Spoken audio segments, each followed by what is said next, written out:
Good morning मित्रांनो. तर आज सकाळी उठल्याबरोबर मी जरासा केला योगा आणि आता मी घेत होती प्रोटीन शेक. आणि प्रोटीन शेक ओरिओ फ्लेवरचं होतं आणि खूप छान लागत होतं.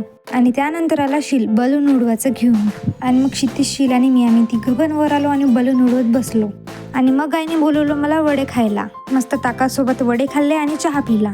आणि पप्पा इकडे करत होते खिडकी पॅक, कारण की खूप दिवस झाले या खिडकीतून मांजर येत आहे. मग आला आमचा लाडाचा विदू. विदू काय जेवला रे? मटण भात जेवला का? आणि मग मी आंघोळ वगैरे करून केली पूजा. आणि पप्पाने मला माझा बोजरा दिला फक्त 20 रुपये. आणि मग मी गेली कपडे वाळू टाकायला. आणि कपडे वाळू टाकून झाल्यावर मी आली खाली पुरणपोळी खायला. आणि मग पुन्हा आला विदू. आईने विदूला, क्षितिजला आणि मानसीला तिघांना पण बोजारा दिला. आणि आज कर होती तर घरी होतं मटण. आणि मस्त मटण खाऊन आजचा दिवस संपवला. आपण भेटूया नेक्स्ट ब्लॉगमध्ये. फॉलो करा आणि सबस्क्राईब करा. Bye bye.